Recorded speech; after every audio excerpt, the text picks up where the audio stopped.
Bahaya adalah segala sesuatu, termasuk situasi atau tindakan yang berpotensi menimbulkan kecelakaan, cedera, kerusakan, atau gangguan lainnya pada manusia. Menurut Tarwaka tahun 2014, potensi bahaya adalah segala sesuatu yang berpotensi menyebabkan terjadinya kerugian, kerusakan, cedera, sakit, kematian, ataupun kecelakaan lainnya yang berhubungan dengan proses dan sistem kerja. Berdasarkan karakteristik dari dampak yang diakibatkan, bahaya dapat digolongkan menjadi dua, safety hazard dan health hazard. Safety hazard atau bahaya keselamatan, yaitu bahaya yang berfokus pada keselamatan manusia, yang terlibat pada proses, peralatan, dan teknologi.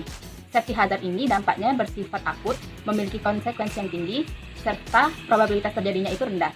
Adapun jenis-jenis dari safety hazard adalah mechanical hazard atau bahaya mekanik, electrical hazard atau bahaya elektrik, serta chemical hazard atau bahaya dari bahan kimia. Adapun health hazard atau bahaya kesehatan, yaitu bahaya yang berfokus pada kesehatan manusia. Dampaknya ini bersifat kronis, memiliki konsekuensi yang rendah, bersifat terus-menerus, dan probabilitas terjadinya itu tinggi. Adapun jenis-jenis dari health hazard antaranya bahaya fisik, kimia, biologi, ergonomi, dan psikososial. Berikut ini identifikasi potensi bahaya yang ada di sekitar kita, beserta klasifikasinya sesuai dengan jenis bahayanya.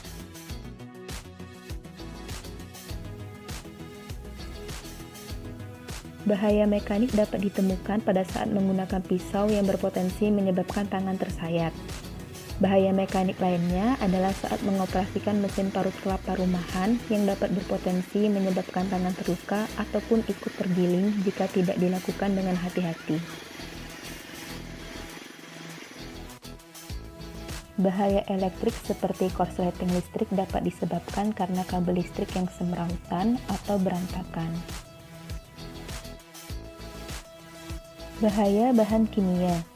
Di lingkungan saya, biasanya bahan kimia yang sering digunakan yaitu pemakaian asam sulfat atau biasa disebut cuka parah pada aktivitas pembekuan getah oleh petani karet.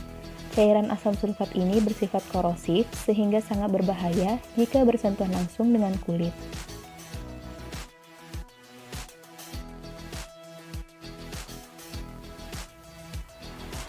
Bahaya fisik misalnya suara bising dari mesin parut kelapa rumahan. Bahaya kimia.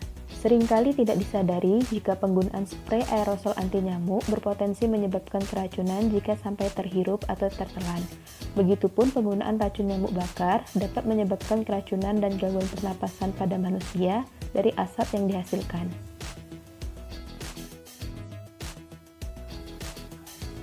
Bahaya biologi. Nyamuk merupakan salah satu faktor pembawa agen penyakit yang dapat menginfeksi manusia. Nyamuk akan dapat berkembang biak pada genangan air yang kotor atau bak air yang terbuka. Bahaya ergonomi merupakan bahaya yang dapat menimbulkan gangguan kesehatan sebagai akibat ketidaksesuaian desain kerja dengan pekerja. Contohnya adalah aktivitas dengan gerakan berulang-ulang seperti menimbah air di sumur berpotensi menyebabkan pegal dan kelelahan.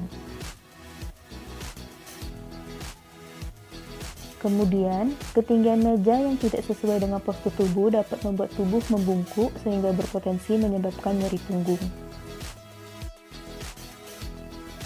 Bahaya psikososial misalnya pada aktivitas yang statis dan monoton seperti saat perkuliahan daring serta padatnya jadwal kuliah dan tugas yang menumpuk dapat memicu stres dan kejenuhan pada mahasiswa.